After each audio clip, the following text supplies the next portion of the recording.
남편이 처음 이상해졌던 건 지금 생각해보면 아주 사소한 일이었습니다. 그날도 여느 날과 다름없는 평범한 아침이었지요. 커튼 사이로 스며드는 햇살이 따뜻하게 방 안을 비추고 있었고, 저는 평소처럼 부엌에서 미역국을 끓이며 남편이 일어나길 기다리고 있었습니다. 결혼한 지 40년이 넘는 세월 동안 매일 아침마다 제가 먼저 일어나 식탁을 차리는 게 습관이 되어 있었지요. 남편은 늘 그랬듯 이불을 개며 여보, 오늘도 미역국 냄새 좋네. 하며 웃곤 했습니다. 그런데 그날은 그 익숙한 목소리가 들리지 않았습니다. 식탁 위로 김이 모락모락 피어오르고 있었는데 남편이 침실 문을 열고 나오더니 저를 한참 바라보더군요. 낯선 눈빛이었습니다. 그 눈빛은 40년 넘게 함께 살아온 사람의 눈빛이 아니었습니다. 여보, 왜 그래요? 하고 제가 물었는데 남편은 잠시 머뭇거리더니 이렇게 말했습니다. 그쪽은 누구세요? 그 말 한마디에 제 손에서 젓가락이 떨어졌습니다. 딱 소리가 나며 바닥에 부딪히는 소리가 유난히 크게 들렸습니다. 순간 심장이 덜컥 내려앉는 듯 했지요. 처음엔 장난인가 싶었습니다. 늘 유머를 즐기던 남편이라 혹시라도 새벽에 본 프로그램 흉내라도 내는 줄 알았지요. 하지만 그 얼굴엔 웃음기가 하나도 없었습니다. 진지하고 낯설고 두려운 얼굴이었습니다. 그날 이후 저는 남편을 병원에 데리고 갔습니다. 의사는 정밀 검사를 권했고 여러 차례의 검사 끝에 내린 결론은 치매 초기 진단. 그 단어를 듣는 순간 제 귀가 멍해졌습니다. 마치 세상이 잠깐 멈춘 것 같았지요. 남편은 아무렇지 않은 듯 담담한 표정을 지었지만 그날 병원에서 돌아오는 길에 차 안에서 그가 혼잣말처럼 내뱉던 말이 아직도 생생히 기억납니다. 내가 이렇게까지 늙었나? 그 한마디에 저는 아무 대답도 할 수 없었습니다. 그저 핸들을 꼭 쥐고 운전만 했지요. 길가에 핀 벚꽃이 그렇게 흐릿하게 보인 건 처음이었습니다. 그때부터 우리의 삶은 조금씩 변했습니다. 남편은 약을 복용하기 시작했고 매주 병원 진료를 받았습니다. 처음엔 단순한 건망증이라고 생각했지만 시간이 지나면서 상황은 점점 심각해졌습니다. 아침마다 출근 준비를 하던 남편이 어느 날은 와이셔츠를 뒤집어 입고 나왔습니다. 여보, 이거 이상하지 않아? 하며 웃었지만 그 웃음 뒤엔 어딘가 모를 불안함이 숨어 있었지요. 그리고 점점 더 많은 것을 잊기 시작했습니다. 오랜 친구의 이름도, 손주의 생일도, 심지어는 우리 집 방향도. 한 번은 마트에 장을 보러 갔다가 남편이 사라져버린 적이 있습니다. 장바구니를 카트에 놓은 채로 그냥 걸어나간 겁니다. 그날은 경찰서까지 가야 했습니다. 경찰관이 남편을 데리고 왔을 때 남편은 제 얼굴을 보고도 멀뚱히 고개를 갸웃거렸습니다. 저분이 누구세요? 그 말에 눈물이 왈칵 쏟아졌습니다. 그날 밤 저는 잠을 이룰 수 없었습니다. 남편의 방 안불빛만이 새벽 내내 꺼지지 않았지요. 그가 거울 앞에서 계속 자신을 쳐다보고 있었습니다. 이 사람은 누구지? 그렇게 중얼거리며 한참을 바라보던 남편의 모습은 지금도 제 기억 속에서 잊히지 않습니다. 치매라는 병은 참 잔인합니다. 몸이 아픈 것도 다리가 불편한 것도 아닙니다. 그저 조금씩 기억을 잃어가며 자신이 누구인지조차 잊어버리게 만드는 병이지요. 그 과정을 옆에서 지켜보는 가족의 고통은 말로 다 표현할 수 없습니다. 하지만 남편은 그 와중에도 건강을 되찾으려 노력했습니다.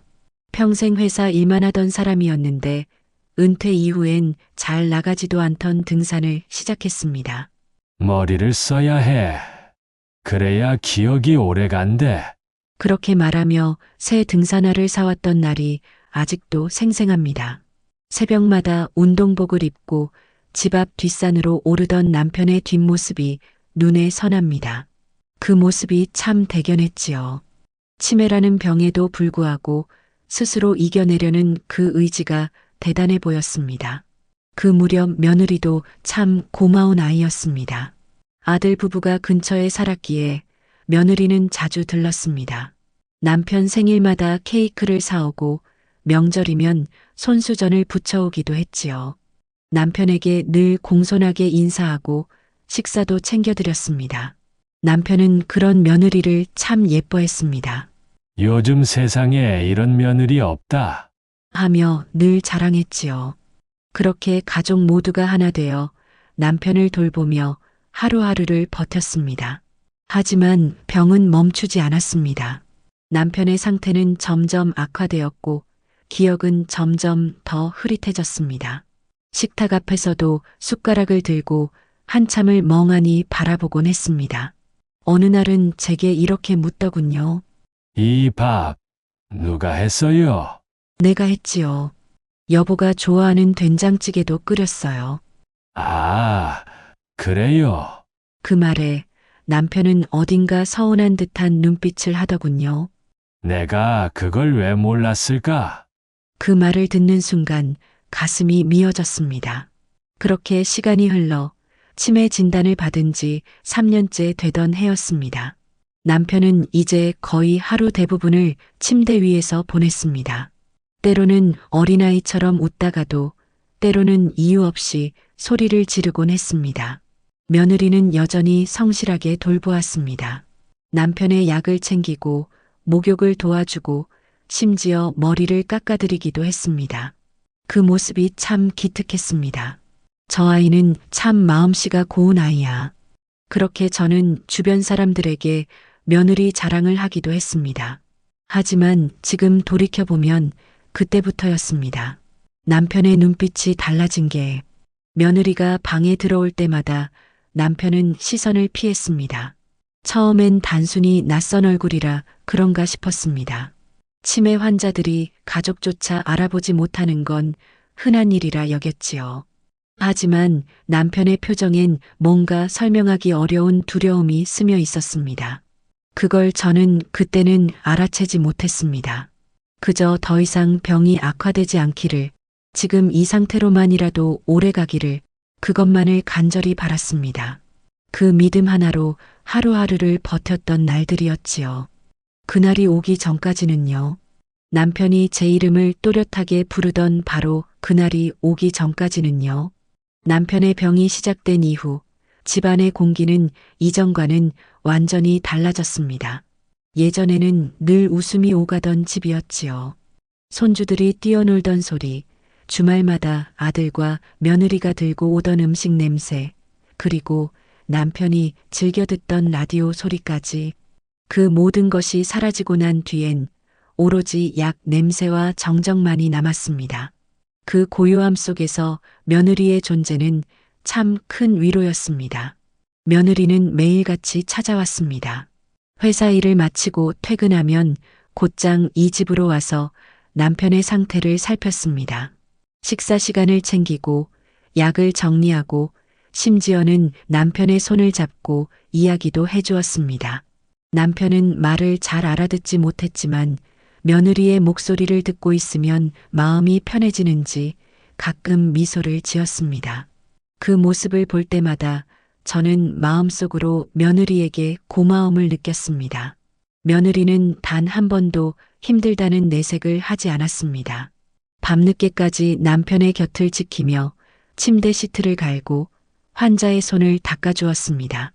그녀의 땀방울이 방 안의 공기와 섞여 묘한 따뜻함을 만들어냈습니다. 저는 그 모습을 보며 늘 스스로에게 말했지요. 이런 며느리를 얻은 나는 참 복이 많다. 하지만 동시에 마음 한켠에서는 알 수 없는 불안이 고개를 들었습니다. 며느리가 너무 완벽했습니다. 늘 친절하고 늘 웃고 늘 침착했습니다.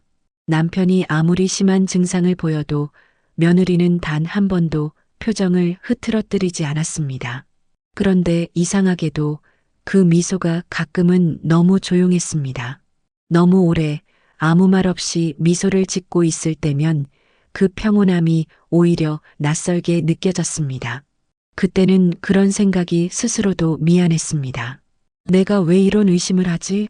그저 피로에 찌든 며느리를 걱정해야 할 때였지요. 하지만 그 작은 의심은 마음속 어딘가에 남아 있었습니다. 남편의 증상이 심해지자 저 혼자서는 돌보기가 어려워졌습니다. 밤에 잠을 자지 않고 돌아다니는 날이 많았기 때문입니다. 새벽 2시, 3시가 되어도 거실불이 켜져 있었지요. 남편이 갑자기 문을 열고 나가려 하기도 했습니다. 그럴 때마다 며느리가 먼저 달려나가 남편을 붙잡았습니다. 그녀는 언제나 가장 빠르게 움직였습니다. 저보다 더 정확하게 남편의 행동을 예측했고 침착하게 대처했습니다. 며느리의 손끝은 늘 차가웠습니다. 그녀가 남편의 어깨를 감쌀 때면 손끝의 차가움이 유난히 느껴졌습니다. 저는 그게 긴장 때문이라 생각했습니다. 낯선 병을 처음 겪는 젊은 세대에게는 치매라는 현실이 무겁게 다가올 테니까요. 하지만 가끔 남편이 그 손길을 피하려는 듯 몸을 움찔할 때면 잠시나마 마음속에 작은 불편함이 스쳤습니다. 그 무렵부터 남편의 감정 변화가 더욱 심해졌습니다. 아침에는 멀쩡히 식사를 하다가도 오후가 되면 괴성을 지르거나 눈을 피했습니다. 처음엔 약의 부작용이라 생각했습니다. 의사에게도 문의했지만 그저 병이 진행 중인 자연스러운 과정이라고 하더군요. 그래서 저는 더 이상 의심하지 않았습니다. 그저 매일 반복되는 일상 속에서 남편이 멀쩡한 표정을 지을 때면 그것만으로 감사했습니다. 며느리도 점점 말이 줄었습니다. 예전에는 함께 웃으며 차도 마시고 남편의 상태를 두고 상의도 자주 했지만 어느 순간부터는 대화가 줄어들었습니다. 제가 요즘 피곤하지? 라고 물으면 그녀는 괜찮아요, 어머니. 라며 짧게 대답했습니다. 그 말 뒤로는 늘 긴 침묵이 따랐습니다. 그리고 그 침묵은 점점 길어졌습니다. 어느 날 제가 며느리의 뒷모습을 보며 문득 느꼈습니다. 그녀의 어깨가 너무 딱딱하게 굳어 있었습니다. 누군가를 간병하는 사람의 어깨라기보다 마치 무엇인가를 견디는 사람의 어깨 같았습니다. 그때도 저는 그 이유를 묻지 못했습니다. 그저 며느리도 많이 지쳤구나라는 생각만 했습니다. 남편은 어느새 하루 대부분을 말없이 앉아 있었습니다. 창가에 앉아 먼 곳을 바라보며 한참을 있곤 했지요. 그 곁에 며느리가 있었습니다.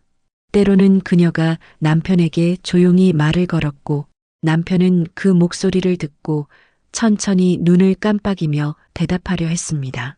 그 장면은 겉으로 보기엔 참 평화로워 보였습니다. 하지만 어느 날부터인가 남편의 눈빛은 두려움으로 바뀌어 있었습니다. 그게 언제부터였는지 정확히는 모르겠습니다. 그저 어느 날 갑자기 그 눈빛이 변해 있었습니다. 저는 그 사실을 깨닫지 못한 채 하루를 보내곤 했습니다. 남편이 이상하게 며느리를 볼 때면 그저 착각이겠지 하며 넘겼습니다. 그리고 며느리가 방에서 나오지 않을 때마다 저 아이도 좀 쉬어야지 하며 문을 닫아주었습니다. 그 무렵 남편은 가끔 중얼거렸습니다. 내용은 알아듣기 힘들었습니다. 낮게 깔린 목소리로 반복적인 말들을 혼자 내뱉었습니다. 처음엔 헛소리로 들렸습니다.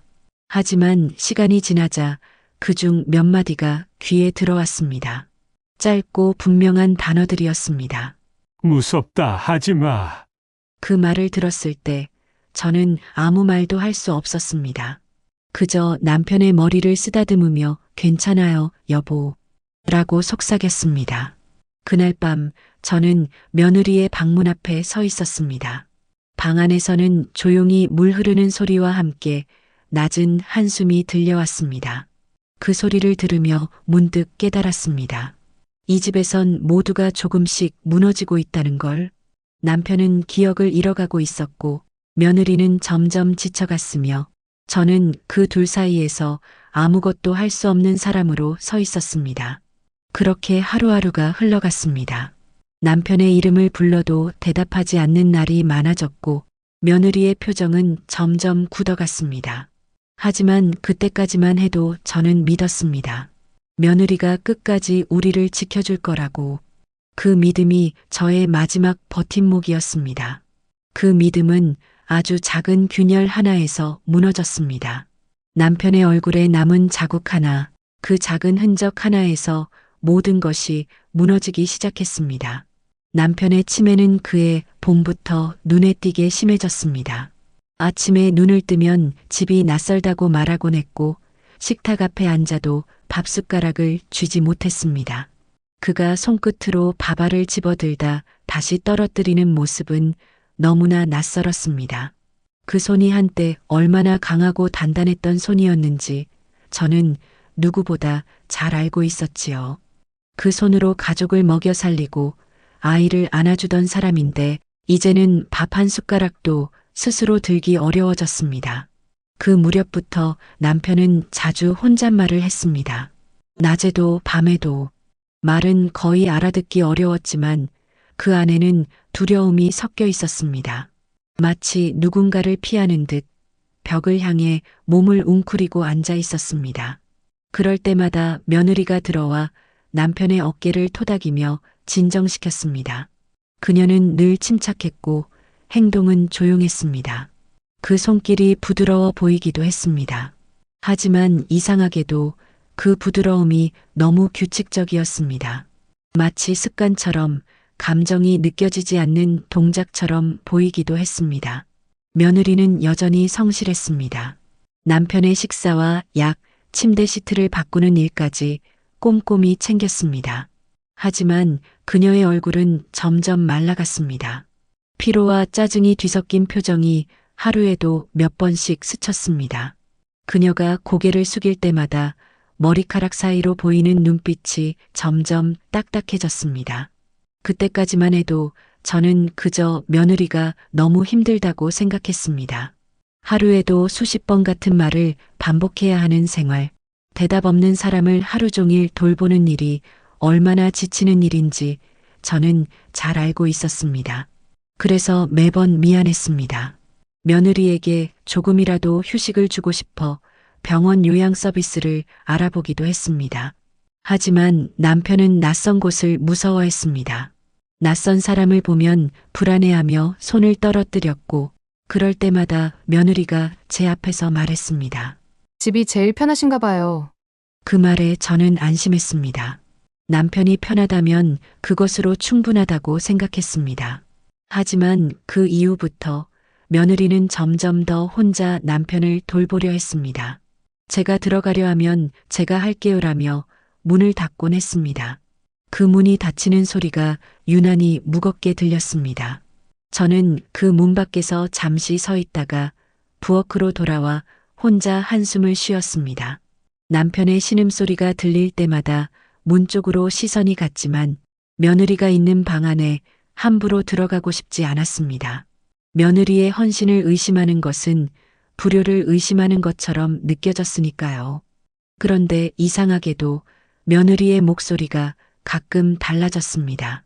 평소엔 낮고 차분했지만 문틈 사이로 들려오는 소리는 조금 날카로웠습니다. 한밤중 조용한 거실에서 그 소리를 듣던 날이 아직도 기억납니다. 남편이 웅얼거리며 중얼대자 짧은 숨소리와 함께 며느리의 말소리가 들렸습니다. 무슨 말인지는 정확히 들리지 않았지만 어딘가 날 선 기운이 있었습니다. 그리고 그 뒤로는 침묵이 이어졌습니다.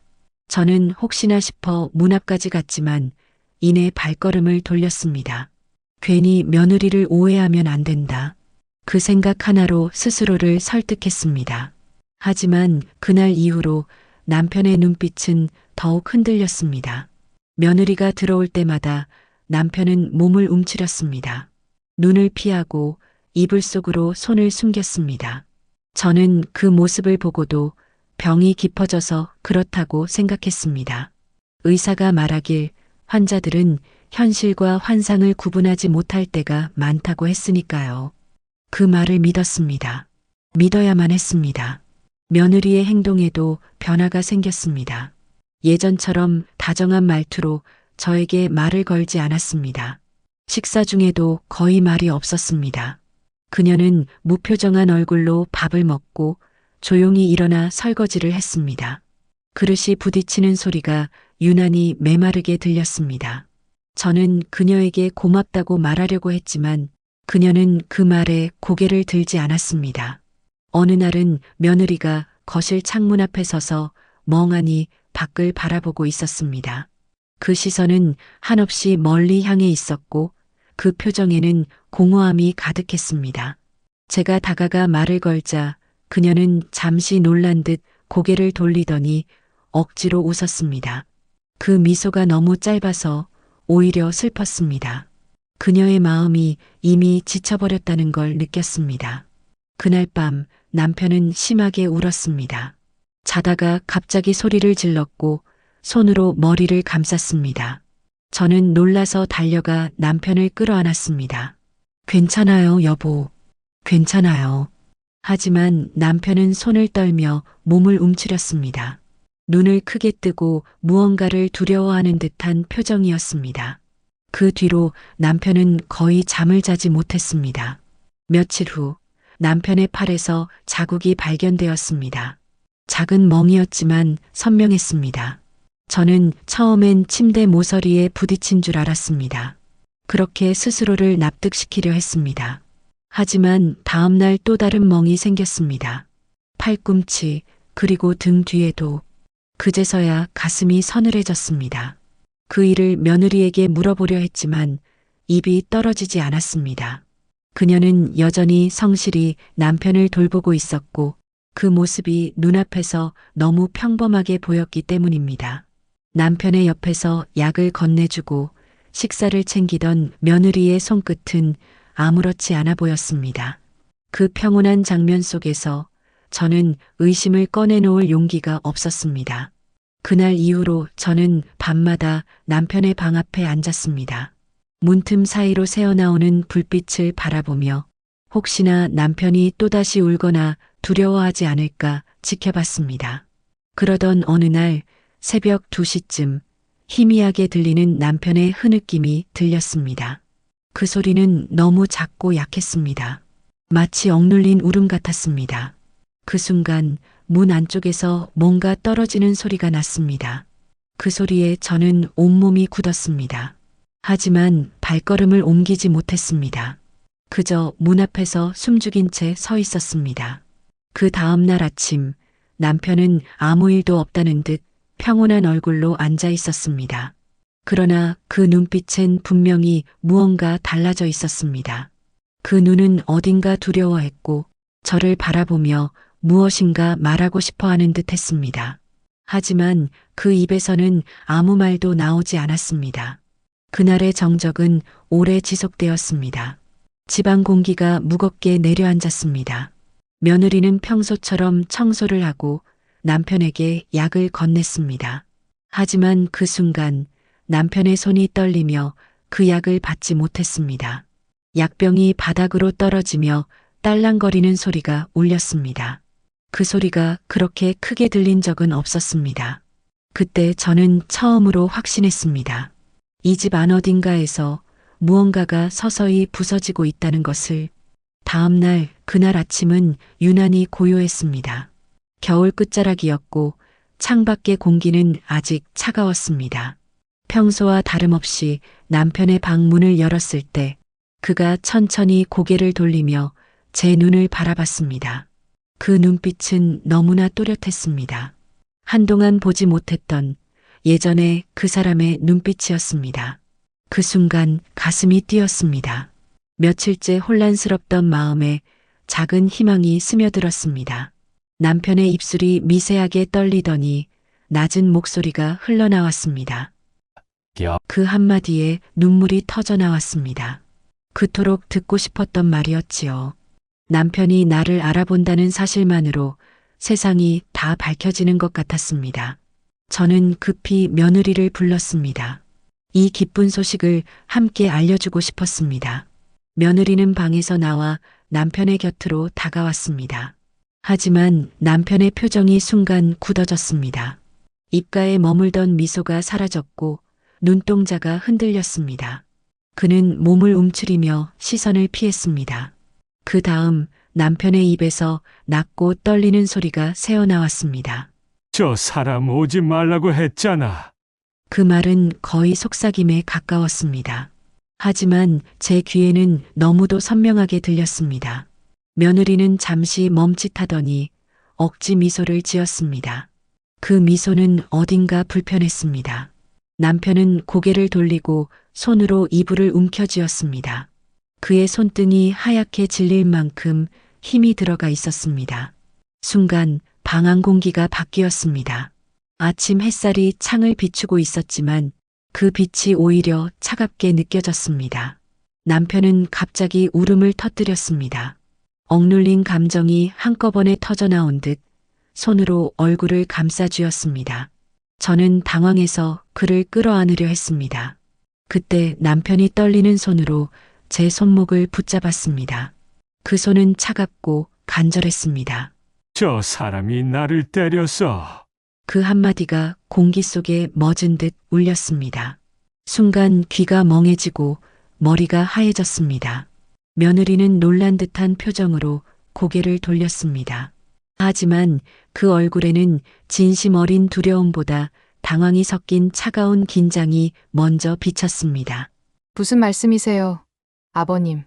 그녀의 목소리는 평소보다 높았고 억눌린 떨림이 묻어 있었습니다. 남편은 눈을 크게 뜨며 말했습니다. 밤마다 욕하고 머리도 때리고.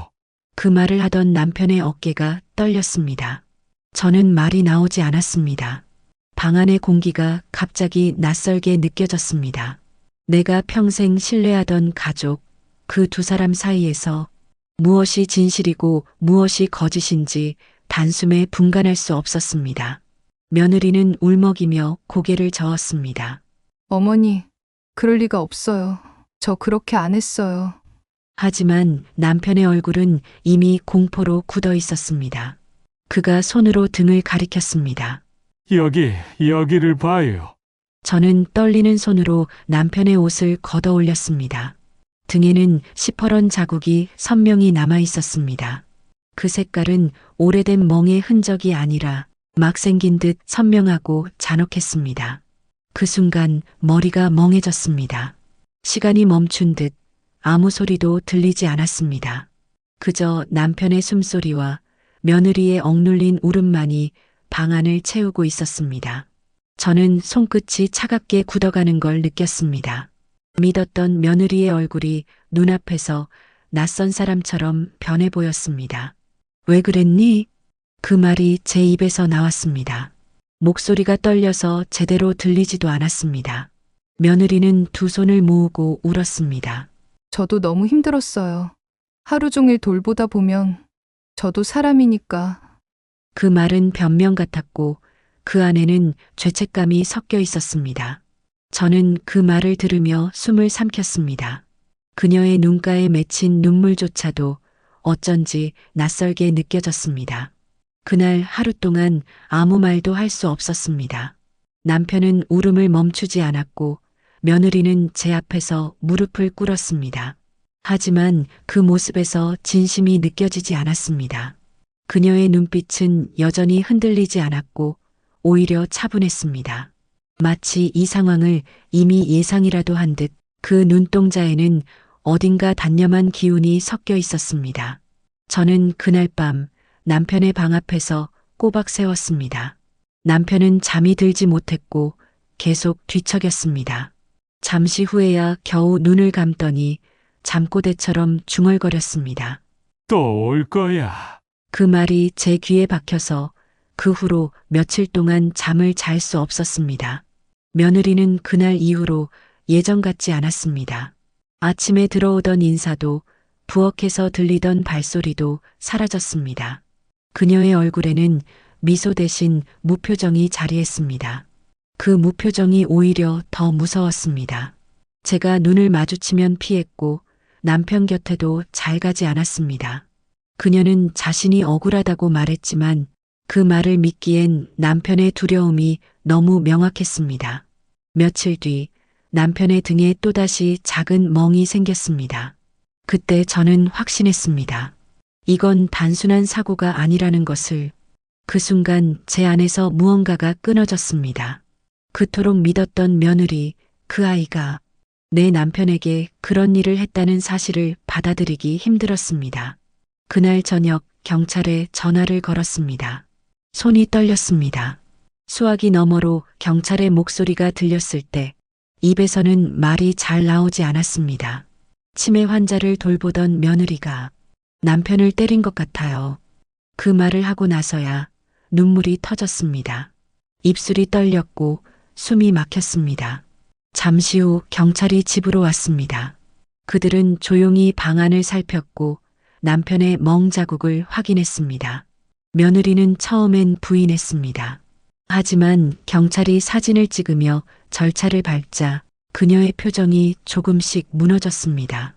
그 눈빛 속엔 두려움보다 체념이 먼저 자리했습니다. 그날 며느리는 경찰의 손에 이끌려 나갔습니다. 현관 앞에서 고개를 숙인 채 잠시 저를 바라보았습니다. 그 시선에는 억울함도 분노도 미안함도 아닌 복잡한 감정이 섞여 있었습니다. 그녀는 짧게 입을 열었습니다. 저도 너무 힘들었어요. 그 한마디가 남긴 울림은 오래 남았습니다. 문이 닫히고 정적이 찾아왔습니다. 남편은 침대 위에 앉아 있었습니다. 눈을 감고 있었지만 눈가가 젖어 있었습니다. 그의 얼굴엔 안도와 슬픔이 동시에 비쳐 있었습니다. 그날 밤 저는 남편의 곁에서 손을 잡고 오래 앉아 있었습니다.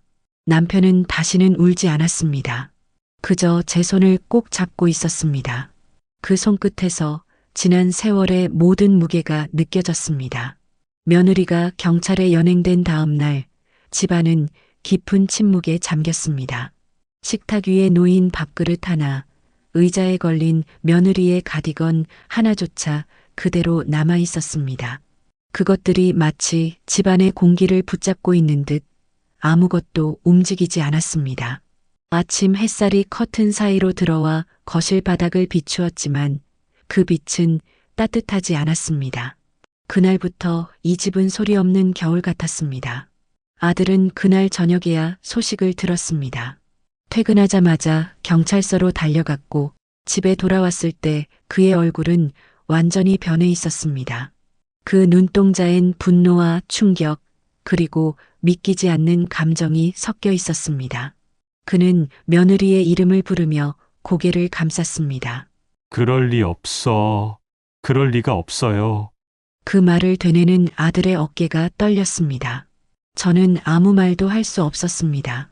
무슨 말을 해야 할지, 어떤 표정을 지어야 할지도 몰랐습니다. 남편은 여전히 침대에 앉아 있었습니다. 며느리가 없어진 집이 낯설었는지 그는 하루 종일 조용히 창밖만 바라보았습니다. 그 시선에는 안도와 허전함이 동시에 섞여 있었습니다. 그동안 남편을 괴롭혔던 공포는 조금 사라진 듯 했지만 그 자리를 채운 것은 깊은 공허였습니다. 그는 아무 말도 하지 않았습니다. 말 대신 손끝으로 이불을 천천히 만지작거렸습니다. 아들은 처음 며칠 동안 아무것도 먹지 않았습니다. 그저 멍하니 앉아 있었습니다. 그 얼굴을 보고 있자니 가슴이 무너졌습니다. 한쪽은 남편을 지켜야 한다는 생각이 있었고 다른 한쪽에서는 아들을 향한 연민이 차올랐습니다. 그는 며느리의 죄를 믿을 수 없다고 했습니다. 어머니, 혹시 오해일 수도 있잖아요. 그 말은 마치 제 가슴을 찌르는 칼 같았습니다. 하지만 저는 아무 말도 하지 않았습니다. 대답하는 순간 무너질 것 같았습니다. 며칠 뒤 경찰서에서 연락이 왔습니다. 며느리는 진술을 마쳤다고 했습니다. 그녀는 죄를 부인했지만 증거가 명확했습니다. 남편의 등, 팔, 어깨에 남은 자국들. 그것들은 모두 한 방향으로 반복적인 형태로 남아 있었습니다. 경찰은 그것이 습관적인 행위의 흔적이라고 했습니다. 그 말을 듣는 순간 심장이 철렁 내려앉았습니다. 며느리의 변명은 이제 더 이상 들리지 않았습니다. 그날 밤 아들은 방 안에서 한참을 울었습니다. 문틈 사이로 들려오는 울음소리가 너무 생생했습니다. 그 울음은 단순한 분노가 아니라 사랑과 배신이 뒤섞인 절망의 울음이었습니다. 저는 문 앞에 앉아 아무 말도 하지 못했습니다. 문을 두드리고 싶었지만 그 문 너머의 슬픔을 감당할 자신이 없었습니다. 며칠 후 재판이 열렸습니다. 법정 안에서 며느리를 보았을 때 그녀는 이전과 달랐습니다. 수척해진 얼굴, 퀭한 눈빛, 그리고 단정하게 묶인 머리. 그녀는 고개를 숙인 채 아무 말도 하지 않았습니다. 판사의 질문에도 짧게 대답했을 뿐 변명하지 않았습니다. 그 침묵 속에는 무언가 포기한 듯한 기운이 감돌았습니다. 아들은 끝까지 눈물을 참지 못했습니다. 그는 재판이 끝나자마자 자리에 주저앉았습니다. 며느리는 징역형을 선고받았습니다. 그 순간 법정 안의 공기가 무겁게 가라앉았습니다. 그녀가 수갑이 채워진 채로 나갈 때 한 번 저를 바라봤습니다. 그 시선 속엔 원망도 용서도 아닌 이해받지 못한 사람의 외로움이 묻어 있었습니다. 저는 그 눈빛을 끝내 피하지 못했습니다. 그날 이후 아들은 며칠간 집에 돌아오지 않았습니다. 직장에도 나가지 않고 친구 집에 머물렀다고 했습니다. 그가 다시 돌아왔을 때 눈가엔 깊은 그늘이 져 있었습니다. 그는 더 이상 며느리의 이름을 입에 올리지 않았습니다. 대신 남편의 약을 챙기고 집안일을 도왔습니다. 하지만 그 손끝의 움직임은 기계적이었습니다. 그는 그저 몸을 움직이며 생각을 지우려 하는 듯 했습니다. 그 무렵 남편은 조금씩 안정을 되찾았습니다. 아직 기억은 불안정했지만 표정이 온화해졌습니다. 하지만 그는 가끔 혼잣말을 했습니다. 왜 그런 일이 있었을까? 그 말은 제 가슴 깊은 곳을 찔렀습니다. 그도 이해하지 못한 채 상처 속에서 하루를 살아가고 있었습니다. 밤이면 남편의 숨소리와 함께 제 생각이 꼬리에 꼬리를 물었습니다. 내가 조금만 더 일찍 알아챘더라면 어땠을까? 며느리를 그렇게 몰아세우지 않았더라면 남편의 상처가 덜했을까? 그 질문들이 마음속에서 끝없이 맴돌았습니다. 남편을 지키기 위해 했던 일인데 결국 가족 모두가 상처를 입고 말았습니다. 며느리가 떠난 지 한 달이 지난 어느 날 아들이 조용히 입을 열었습니다. 어머니, 저 이혼 서류 정리했습니다. 그 말 한마디가 방안을 가득 메웠습니다. 그의 눈빛은 더 이상 흔들리지 않았습니다. 그는 모든 것을 받아들인 사람처럼 차분했습니다. 하지만 그 차분함이 오히려 더 아팠습니다. 이 집안의 온기가 완전히 사라졌다는 걸 그 순간 느꼈습니다. 그날 밤 저는 남편 곁에서 손을 잡았습니다. 그는 조용히 제 손을 감싸며 눈을 감았습니다. 그 손이 여전히 따뜻했습니다. 하지만 그 따뜻함 속엔 깊은 슬픔이 스며 있었습니다.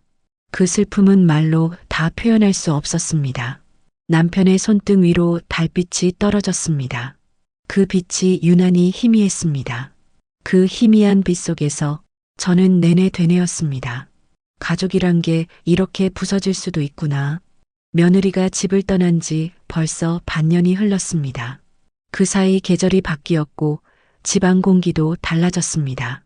예전에는 며느리가 청소를 하며 열어두던 창문이 이제는 거의 닫혀 있었습니다. 햇살이 들어올 틈이 줄어들자 집안은 늘 어둡게 가라앉았습니다. 부엌에는 며느리가 쓰던 앞치마가 그대로 걸려 있었고 그 자리에 먼지가 쌓이기 시작했습니다. 남편은 여전히 침대에서 지냈습니다. 의식은 조금 또렷해졌지만 여전히 예전의 자신을 기억하지 못했습니다. 가끔 제 얼굴을 알아볼 때도 있었지만 이내 혼란스러워하며 눈을 피했습니다. 그의 하루는 약과 식사 그리고 창밖을 바라보는 시간으로 채워졌습니다. 그 모습을 지켜보는 일이 제 일상이 되었습니다. 하루 중 가장 조용한 시간은 해가 저물 무렵이었습니다. 그때면 남편의 눈빛이 유난히 깊어졌습니다. 무엇인가를 떠올리려는 듯 눈동자가 흔들렸습니다. 하지만 이내 다시 멍해졌습니다. 그럴 때마다 마음이 무너졌습니다. 이제 괜찮아요. 다 지나갔어요. 그렇게 말해도 남편은 대답하지 않았습니다. 그저 제 손을 잡고 아주 천천히 숨을 내쉬었습니다. 남편의 치매는 더 이상 나빠지지도 좋아지지도 않았습니다. 시간이 멈춘 듯 같은 날이 반복되었습니다. 식사 후 약을 먹이고 물을 마시게 하고 저녁이 되면 조용히 불을 끄는 일상. 그 일상이 이제는 낯설지 않았습니다. 하지만 그 속에서 저는 조금씩 지쳐갔습니다. 몸보다 마음이 먼저 무너지고 있었습니다. 아들은 여전히 자주 집에 들렀습니다. 하지만 말수가 줄었습니다. 그의 얼굴에는 늘 피로가 묻어 있었고 웃음은 사라졌습니다. 그는 아버지를 돌보며 담담한 표정을 유지하려 했지만 그 속에는 여전히 며느리를 향한 흔적이 남아 있었습니다. 가끔 그가 방 한쪽을 멍하니 바라볼 때면 그 시선 끝에는 언제나 며느리가 서 있었던 자리였습니다. 어느 날 아들이 말했습니다. 어머니, 그 사람한테 편지가 왔어요. 그는 한 장의 봉투를 제게 건넸습니다. 감옥에서 온 편지였습니다. 그 순간 손끝이 떨렸습니다. 열어볼 용기가 나지 않았습니다. 봉투 안에는 짧은 글 몇 줄이 적혀 있었습니다. 저는 여전히 죄송합니다. 하지만 정말 그럴 의도는 아니었어요. 아버님이 힘들어 하실 때 저도 감정이 무너졌어요. 이렇게라도 사죄드리고 싶었습니다. 언젠가 용서받을 수 있을까요? 편지를 다 읽고 나서도 한참 동안 아무 말도 할 수 없었습니다. 종이 위에 묻은 잉크 자국이 번져 있었습니다. 그것이 눈물인지 후회의 흔적인지 알 수 없었습니다. 하지만 그 글씨에는 분명 고통이 묻어 있었습니다. 남편의 방 앞에 서서 한참 동안 편지를 쥔 채 서 있었습니다. 그 종이 한 장이 손 안에서 이토록 무겁게 느껴진 적은 없었습니다. 며칠 후 남편에게 그 이야기를 꺼냈습니다. 당신, 그 사람 기억나요? 그는 고개를 천천히 돌렸습니다. 그 눈빛엔 알아듣지 못하는 공허함이 있었습니다. 그리고 잠시 후 아주 낮은 목소리로 물었습니다. 누군데요? 그 한마디에 눈물이 고였습니다. 그는 이미 그 시절의 모든 고통도 분노도 상처도 잊은 것이었습니다. 그가 기억하지 못한다는 사실이 오히려 제 마음을 더 아프게 했습니다. 시간은 느리게 흘러갔습니다. 봄이 오고 마당의 나무들이 새순을 틔웠습니다. 창문 너머로 새소리가 들렸지만 그 소리도 어딘가 멀게 느껴졌습니다. 남편은 여전히 같은 자리에 앉아 있었습니다. 그의 손을 잡고 있으면 마음 한켠에서 묘한 평온이 밀려왔습니다. 그는 더 이상 고통스러워하지 않았고 저는 더 이상 의심하지 않았습니다. 그저 남은 날들을 조용히 함께 살아가는 것이 전부였습니다. 가끔은 며느리가 부엌에서 분주히 움직이던 모습이 떠올랐습니다. 그녀의 웃음소리, 찻잔이 부딪히던 소리, 그 모든 것이 아직 이 집 어딘가에 남아있는 듯 했습니다. 밤이 되면 그런 기억들이 천천히 떠올랐습니다. 그때마다 스스로에게 물었습니다. 내가 그 아이를 너무 몰아붙였던 건 아닐까? 한 인간의 지친 마음을 이해하기엔 나는 너무 완고하지 않았을까? 하지만 동시에 남편의 멍자국을 떠올리면 마음이 또 굳어졌습니다. 그 상처의 진실이 어땠든 간에 그가 느꼈던 공포는 사실이었습니다. 그 한 가지 사실이 모든 것을 다시 무겁게 만들었습니다. 어느 날 저녁 남편이 조용히 제 손을 잡았습니다. 당신 힘들지요? 그 한마디에 목이 메었습니다. 그는 아무것도 기억하지 못하면서도 마치 모든 것을 알고 있는 사람처럼 저를 바라봤습니다. 그 눈빛 속엔 오랜 세월의 따뜻함이 있었습니다. 그날 밤 저는 오랜만에 남편 옆에서 잠이 들었습니다. 창밖엔 봄비가 내리고 있었습니다. 빗소리가 낮고 잔잔하게 이어졌습니다.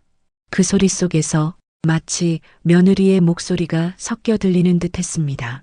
죄송했어요, 어머니. 그 목소리가 환상인지 현실인지 알 수 없었습니다. 하지만 그날은 이상하게도 마음이 편안했습니다. 남편은 그날 밤 내내 조용히 잠들어 있었습니다.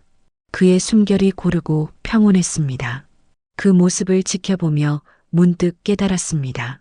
결국 용서라는 건 상대가 아니라 나 자신을 위한 일이라는 걸. 그래서 저는 속삭이듯 말했습니다. 괜찮아요. 이제 다 괜찮아요. 그 말이 내 입에서 흘러나올 때 비로소 오래 묶여있던 무언가가 풀려나가는 듯 했습니다. 그날 이후 집안의 공기가 조금 달라졌습니다. 조용하지만 더 이상 차갑지 않았습니다. 창문을 열면 바람이 들어왔고 그 바람 속에는 봄 냄새가 섞여 있었습니다. 시간은 참 이상한 속도로 흐릅니다. 어느 날은 너무 느리고 어느 날은 한순간에 지나갑니다. 며느리가 감옥에 간 지도 어느덧 3년이 되었습니다. 그 사이 남편의 머리는 완전히 휘어졌고 아들의 얼굴에는 깊은 주름이 생겼습니다. 저도 이제 거울을 볼 때마다 세월이란 게 얼마나 냉정한지 느끼게 됩니다. 남편은 여전히 같은 방, 같은 침대, 같은 시간 속에 살았습니다. 하루의 패턴은 변함이 없었고 그의 말수도 예전보다 더 줄었습니다. 하지만 그 눈빛에는 이상하게도 평온이 깃들어 있었습니다. 그는 여전히 기억을 되찾지 못했지만 가끔 제 손을 잡고 미소를 지었습니다. 그 미소가 그 어떤 말보다 따뜻했습니다. 아들은 여전히 아버지를 돌봤습니다. 회사와 집을 오가며 묵묵히 일상을 이어갔습니다. 그는 결혼 반지를 아직도 빼지 않았습니다. 손가락에 깊게 남은 자국은 지워지지 않는 과거처럼 남아 있었습니다. 그가 반지를 쳐다볼 때마다 그의 마음 한편에 아직 미련이 남아 있음을 느낄 수 있었습니다. 그의 겨울 뜻밖의 편지가 도착했습니다. 보낸 사람의 이름을 보는 순간 손끝이 떨렸습니다. 며느리였습니다. 봉투는 오래된 듯 구겨져 있었고 글씨는 첫 번째 편지보다 훨씬 작고 단정했습니다. 조심스럽게 편지를 펼쳤습니다. 어머니, 그동안 잘 계셨나요? 저는 감옥에서 시간을 세는 법을 배웠습니다. 하루가 이렇게 길 수 있다는 걸, 사람이 이렇게 고요 속에서 자신을 돌아볼 수 있다는 걸 처음 알았습니다. 그때는 정말 어쩔 줄 몰랐어요. 제가 왜 그런 행동을 했는지도, 왜 그 순간 이성을 잃었는지도 이제는 너무 후회됩니다. 저는 죄인입니다. 그렇지만 아버님이 편히 지내시길 매일 기도하고 있습니다. 언젠가 제 용서를 받아주실 수 있을까요? 어머니도 제게 분노만 남기지 않으셨길 바랍니다. 편지를 다 읽고 나자 한참 동안 아무 말도 할 수 없었습니다. 글자 하나하나에 진심이 느껴졌습니다. 처음엔 믿고 싶지 않았지만 그 안엔 억지나 변명 대신 시간이 만들어낸 진심이 담겨 있었습니다. 그 순간 마음 한쪽이 서서히 무너졌습니다. 그녀의 죄가 사라진 것은 아니었지만 그녀 역시 그 죄를 안고 살아가고 있었습니다. 아들에게 편지를 보여주었습니다. 그는 아무 말 없이 편지를 읽고 천천히 접었습니다. 어머니, 사람은 누구나 실수하잖아요. 그 한마디가 오래 머물렀습니다. 그 말 속엔 여전히 며느리를 향한 애정이 숨어 있었습니다. 하지만 그는 더 이상 울지 않았습니다. 그 대신 아주 깊은 숨을 내쉬었습니다. 그날 밤 남편은 오랜만에 제 손을 꼭 잡았습니다. 그 손끝의 온기는 여전히 따뜻했습니다. 그는 조용히 눈을 감고 말했습니다. 우리 이제 다 괜찮을 거예요. 그 목소리는 나직했지만 그 안에는 오랜 세월의 온기가 담겨 있었습니다. 그 말이 이상하리만큼 마음에 남았습니다. 며느리의 두 번째 편지는 그날 이후 제 서랍 속에 그대로 남아 있습니다. 가끔 꺼내 읽을 때마다 마음속 어딘가가 부드러워집니다. 그녀의 글씨는 여전히 조심스럽고 마지막 문장은 언제나 같습니다. 언젠가 어머니의 얼굴을 다시 뵙고 싶습니다. 그 문장을 읽을 때마다 가슴 한켠에서 따뜻한 무언가가 피어올랐습니다. 아직 완전한 용서는 아니었지만 그날 이후 저는 더 이상 며느리를 미워하지 않았습니다. 그의 봄은 유난히 따뜻했습니다. 겨울이 유난히 길었던 탓인지 햇살이 조금만 비쳐도 마음이 녹는 것 같았습니다. 남편은 여전히 창가 의자에 앉아 있었고 그 옆에서 저는 조용히 뜨개질을 하고 있었습니다. 오랜 세월이 흘렀지만 이제는 두려움도 분노도 사라졌습니다. 남편은 더 이상 기억을 되찾으려 애쓰지 않았고 저도 이제 과거를 붙잡지 않았습니다. 그냥 오늘 하루를 평온히 보내는 것, 그것이 전부였습니다. 그날도 그렇게 조용한 오후였습니다. 문 밖에서 낯익은 발소리가 들렸습니다. 그 소리는 이상하게도 오래전 기억을 건드렸습니다. 천천히 고개를 들었을 때 현관 앞에 누군가 서 있었습니다. 오래된 코트를 입은 여인이었습니다.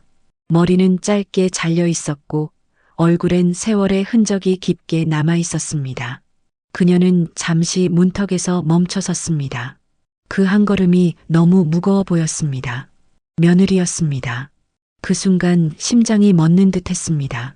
시간이 한순간에 뒤로 흘러가는 것 같았습니다. 그녀의 눈빛은 조용했고 얼굴은 많이 야위어 있었습니다. 오랜 시간 동안 울고 참은 사람의 얼굴이었습니다. 저는 한동안 말을 잃었습니다. 손끝이 떨려 바늘이 떨어졌지만 주워들 용기가 나지 않았습니다. 며느리는 천천히 고개를 숙였습니다. 어머니 죄송합니다. 그 목소리는 낮고 떨렸습니다. 그 안에는 억울함도 핑계도 없었습니다. 오직 진심 하나만 남아 있었습니다. 그 한마디가 공기 중에 퍼지는데 오랜 시간이 걸렸습니다. 남편은 고개를 들었습니다. 그녀를 한참 바라보더니 잠시 미소를 지었습니다. 그 미소는 기억에서 비롯된 것이 아니었습니다. 그저 낯선 사람에게 건네는 따뜻한 인사처럼 보였습니다. 그녀는 그 미소를 보고 울음을 삼켰습니다. 눈물이 볼을 타고 흘렀지만 소리를 내지 않았습니다. 그녀는 천천히 남편 앞에 다가와 무릎을 꿇었습니다. 손을 모은 채 고개를 숙였습니다. 용서받을 수 없다는 걸 압니다. 그래도 다시 한번 사과드리고 싶었습니다. 그 말 뒤에 한동안 아무 말도 이어지지 않았습니다. 남편은 잠시 그녀를 바라보다가 느릿하게 손을 내밀었습니다. 그 손끝이 그녀의 어깨에 닿았습니다. 아주 가볍게 마치 먼지를 털듯이 그녀는 울음을 터뜨렸습니다. 그 울음은 절규도 아니었고 변명도 아니었습니다. 그저 오래 묵은 한숨이 터져나온 듯한 울음이었습니다. 저는 그 모습을 보고 아무 말도 할 수 없었습니다. 눈앞의 광경이 꿈처럼 느껴졌습니다. 내가 그렇게 미워했던 사람, 그 사람의 눈앞에서 이제는 연민이 느껴졌습니다. 그날 이후 며느리는 자주 집을 찾아왔습니다.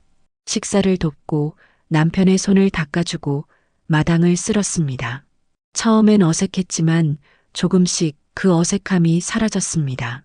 그녀는 한마디 말 없이 묵묵히 일을 했습니다. 남편은 그녀를 기억하지 못했지만 이상하게 그녀가 옆에 있으면 마음이 편한 듯 했습니다. 그녀가 물을 건네면 조용히 받아 마셨고 그녀가 곁을 떠나면 잠시 허공을 바라보았습니다. 저는 부엌에서 그 모습을 지켜보았습니다. 가끔 남편의 손등 위에 떨어지는 그녀의 눈물방울을 보았습니다. 그 눈물은 어떤 말보다 솔직했습니다. 그녀의 죄는 사라지지 않았지만 그 눈물 속에는 분명 속죄의 마음이 있었습니다. 어느 날 저는 조용히 그녀에게 물었습니다. 그동안 많이 힘들었지? 그녀는 고개를 끄덕였습니다. 하루도 잊은 적이 없습니다. 그때 왜 그랬는지 지금도 후회합니다. 그 목소리는 무겁고 진심이었습니다.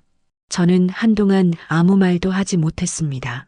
그녀의 말이 바람처럼 가슴속을 스쳐 지나갔습니다. 며느리는 매번 돌아갈 때마다 문 앞에서 고개를 숙였습니다.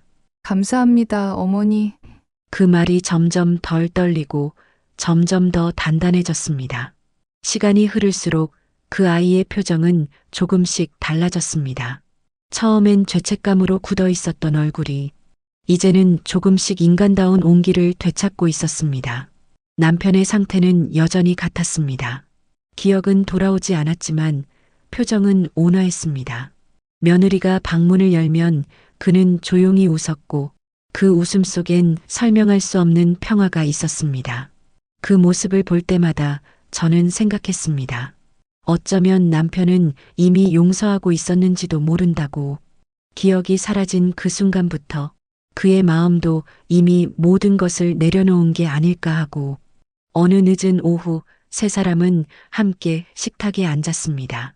밥상 위엔 단출한 반찬이 놓여 있었습니다. 남편은 한참을 밥그릇을 바라보다가 젓가락을 들었습니다.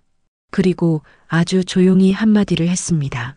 이 밥, 참 따뜻하네. 그 말이 그렇게 따뜻하게 들린 적은 없었습니다. 그 한마디에 모두의 눈가가 젖었습니다. 그날 밤 며느리는 돌아가기 전 저를 바라보며 말했습니다. 이제 조금은 살 것 같습니다. 그 말 속에는 긴 세월의 무게가 담겨 있었습니다. 저는 고개를 끄덕였습니다. 그 순간 마음속 깊은 곳에서 무언가가 풀어졌습니다. 그녀가 떠난 뒤에도 방 안에는 여전히 따뜻한 공기가 남아 있었습니다. 창밖에서는 봄비가 내리고 있었습니다. 빗방울이 유리창을 타고 천천히 흘렀습니다. 남편은 잠이 들었고 저는 창가에 앉아 그 빗소리를 들었습니다. 그 소리 속에서 이상하게도 마음이 고요했습니다. 오랜 세월 얽히고 뒤틀렸던 감정들이 조용히 제자리를 찾아가는 듯 했습니다. 그날 저는 처음으로 마음속에서 며느리를 우리 식구라고 불렀습니다. 그 한 단어를 속으로 되뇌며 조용히 눈을 감았습니다. 모든 아픔이, 모든 상처가 마침내 제자리를 찾아가고 있었습니다. 며느리가 집을 드나든 지 어느덧 석 달이 흘렀습니다. 그동안 많은 것이 변했습니다. 집안에 다시 온기가 돌기 시작했고 거실 창가에는 매일 햇살이 오래 머물렀습니다. 남편은 여전히 조용했지만 얼굴빛이 한결 편안했습니다. 그가 웃으면 그 옆에서 며느리도 미소를 지었습니다. 그 모습은 한때 상처로 가득했던 이 집에 오랜만에 찾아온 평화 같았습니다. 아들은 여전히 멀리서 그 모습을 바라보았습니다. 처음엔 그저 무표정했습니다. 그가 며느리를 바라보는 시선에는 여전히 미묘한 감정이 스며 있었습니다.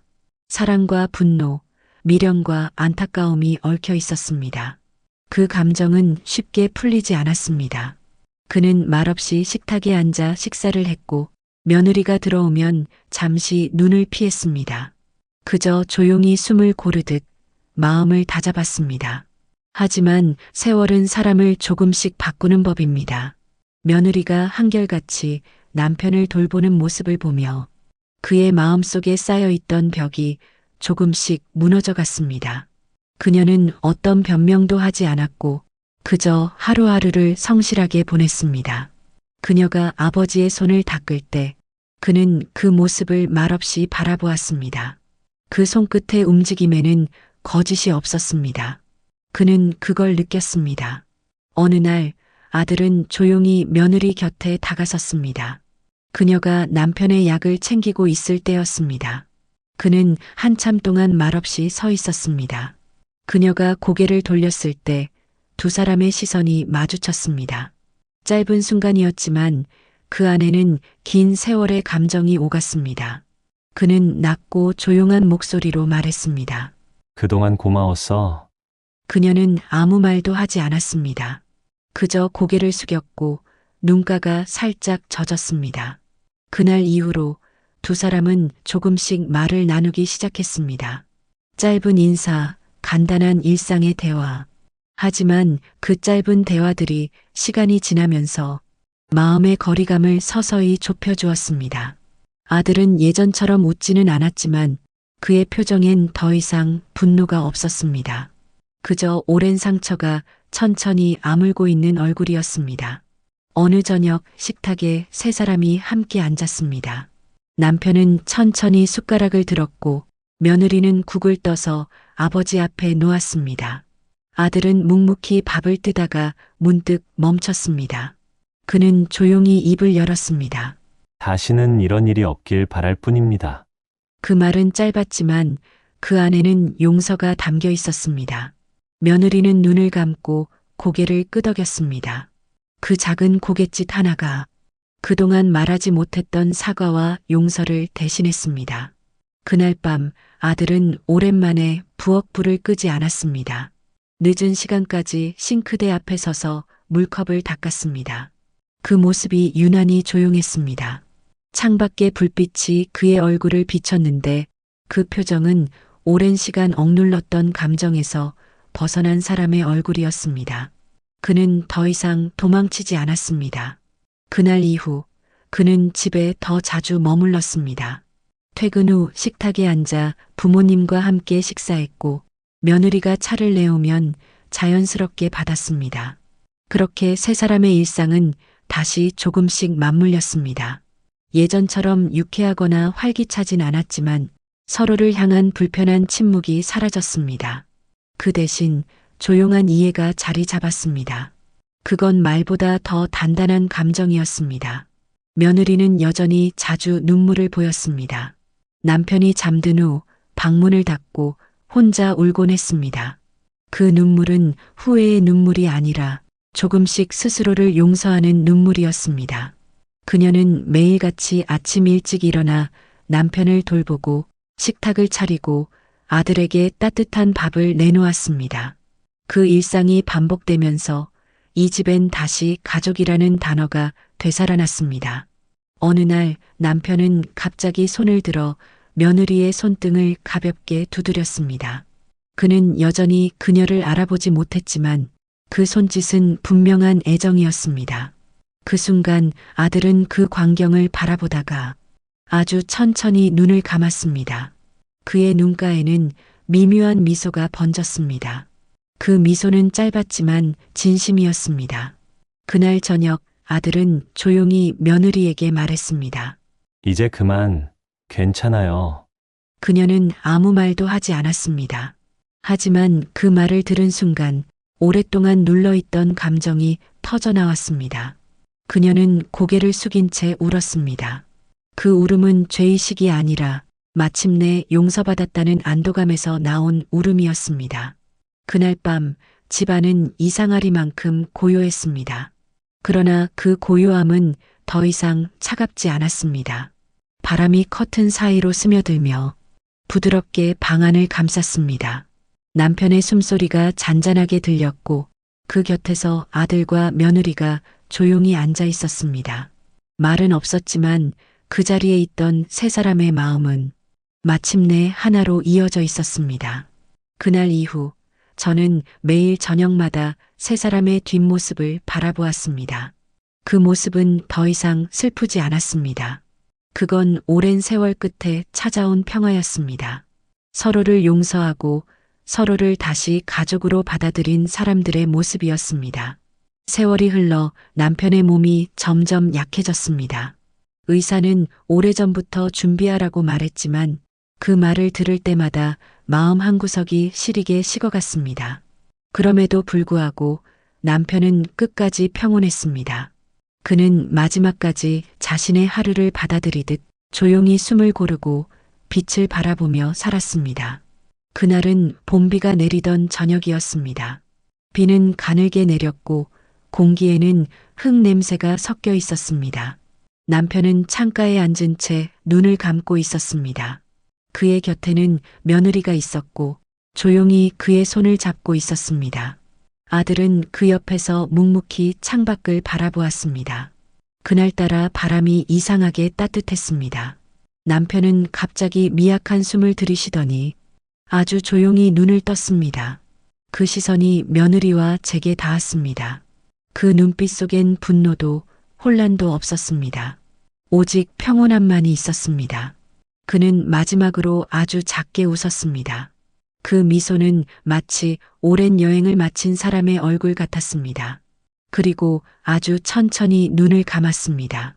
방 안이 고요해졌습니다. 시간이 멈춘 듯 했습니다. 며느리는 그의 손을 꼭 잡은 채 한동안 움직이지 않았습니다. 그녀의 어깨가 미세하게 떨렸습니다. 아들은 고개를 숙인 채 숨을 고르며 눈가를 조용히 훔쳤습니다. 그 순간 저는 그들의 모습에서 가족이라는 말의 본질을 다시 느꼈습니다. 사랑이든 원망이든 결국 그 모든 감정이 하나로 녹아내리는 순간이었습니다. 장례는 조용히 치러졌습니다. 많은 사람을 부르지 않았습니다. 가족 세 사람만의 작고 고요한 작별이었습니다. 영정 앞에서 며느리는 오랜 시간 고개를 숙였습니다. 그녀의 손은 떨렸지만 표정은 단단했습니다. 아들은 그런 그녀를 옆에서 묵묵히 바라보았습니다. 그리고 아주 조용히 그녀의 어깨에 손을 올렸습니다. 그 한 손짓에 말로 다 할 수 없는 감정이 담겨 있었습니다.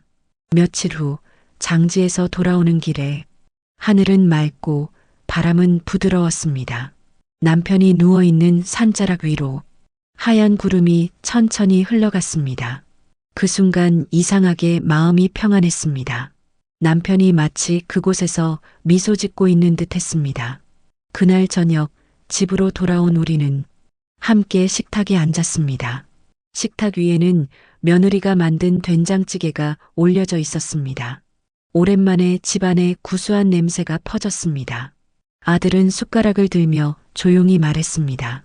아버지가 이 찌개 참 좋아하셨죠. 그 말에 모두의 손이 잠시 멈췄습니다. 그러다 이내 세 사람의 입가에 미소가 번졌습니다. 그 미소 속에는 슬픔이 아니라 따뜻한 기억이 있었습니다. 밤이 깊어갈수록 집안은 조용했습니다. 저는 거실 불을 끄고 남편의 사진 앞에 작은 초를 하나 켰습니다. 불빛이 흔들리며 방 안을 비추었습니다. 그 빛 속에서 남편의 미소가 잠시 살아나는 듯 했습니다.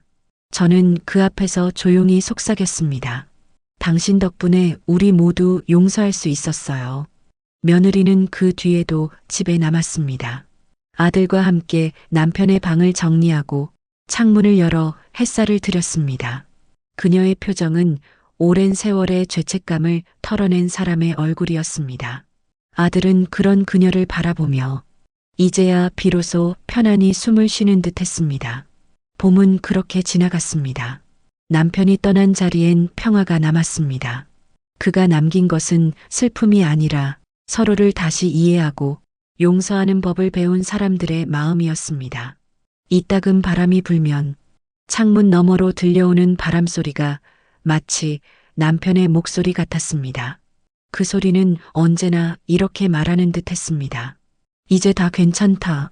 그 말을 듣는 순간마다 가슴 한가운데 따뜻한 무언가가 퍼졌습니다.